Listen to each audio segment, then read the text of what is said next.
गांधी सागर जलाशय में अवैध रूप से मत्स्य खेत का मामला सामने आया है। जलाशय में मत्स्य खेत करने वाले मध्य प्रदेश मत्स्य महासंघ सह मर्यादित गांधी सागर के मछुआरों ने आरोप लगाते हुए कहा कि जलाशय के जिम्मेदार ही अवैध रूप में मत्स्य खेत करवा रहे हैं। पंजीकृत मछुआरों द्वारा बताया गया है कि गांधी सागर की चंबल, रेतम और शिवना नदी के क्षेत्र के अलग अलग हिस्सों में बाहरी लोगों की टुकड़ी बेधड़क अवैध रूप से मछली पकड़ने का काम कर रही है। महासंघ के पंजीकृत मछुआरों ने नदी में हो रहे अवैध मत्स्य खेत का अपने मोबाइल फोन में वीडियो भी बनाया है। मछुआरों ने इस अवैध मत्स्य खेत को लेकर महासंघ के जिम्मेदारों पर आरोप लगाते हुए कहा कि जिम्मेदारों के सह पर ही जलाशय में नैनीताल से आए बाहरी मछुआरों की टुकड़ी बेरोक-टोक नियमों को ताक में रखकर अवैध रूप से मत्स्य खेत कर रही है। इतना ही नहीं, महासंघ के पंजीकृत मछुआरों ने अवैध रूप में मत्स्य खेत कर रहे लोगों से खुद को खतरा भी बताया है। वहीं इस बारे में जब जिम्मेदारों से बात की गई तो उन्होंने गांधी सागर जलाशय में अवैध मत्स्य खेत की बात को नकारा है और अवैध मत्स्य खेत पर कार्रवाई की बात कही है। मेरा नाम बिलाल है और मच्छी सोसाइटी का मेंबर हूँ। ये 20 दिन से अवैध रूप से बाहर के लोगों से मच्छी मरवाई जा रही है। इससे हमें बहुत नुकसान है। छोटी मछली मरवाई जा रही है। आने वाले समय में हम क्या मारेंगे, हमारे बाल बच्चों को क्या खिलाएंगे। तो इस तरीके से कि ये अधिकारी लोगों के मिली भगत में छोटी मच्छी का व्यापार हो रहा है। सुकान कर रहे हैं और बाहर पहुंचा रहे हैं मच्छी को। तो ऐसे चलता रहेगा तो हमारा क्या होगा। हमारे इतने मेंबर है, हम इतने मेंबर है, हम क्या करेंगे। 50,000 मछुआरे हैं सब करके। 600 मछुआरे तो हमारे संजीव सोसाइटी के हैं। इससे हमें भारी नुकसान हो रहा है। तो आगे चल के हम क्या करेंगे। 50-60 नावें हैं, ये बाहर से बुलाए गए हैं। ये अधिकारी लोग मरवा रहे हैं मच्छी को।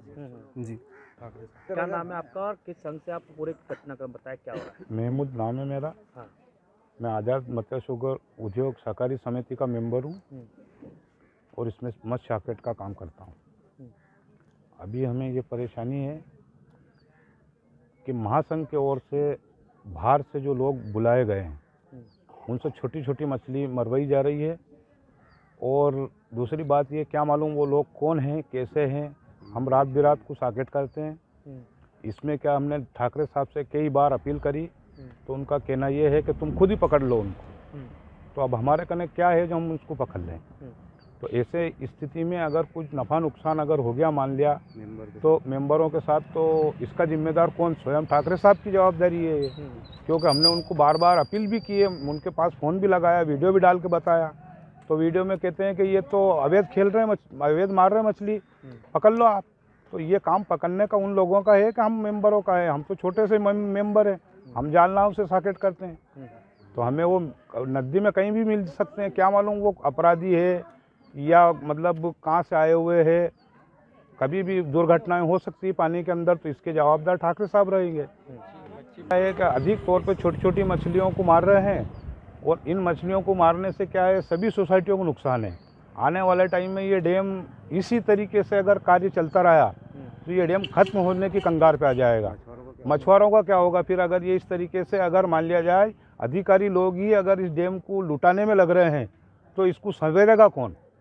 अगर बड़े पद के आदमी अगर इसमें चोरी करवाते हैं, इस ढंग से अगर चोरी करवाते रहे छोटी छोटी मछलियों की, तो बेचारे इतने जो मछुआरे इस डैम से लगे हुए हैं उनके बच्चों का क्या होगा। यानी कि आपका कहना है कि जो अधिकारी की शर्त है वो बाहरी लोग आकर मछली मार रहे हैं। हाँ, तो फिर हमारी जो सोसाइटियाँ हैं, इनसे जो परिवार जुड़े हुए हैं, उन परिवारों का क्या होगा, उन कैसे वो अपने। मंदसौर से ललित शंकर धाकड़ की। मेरा नाम महमूद खान।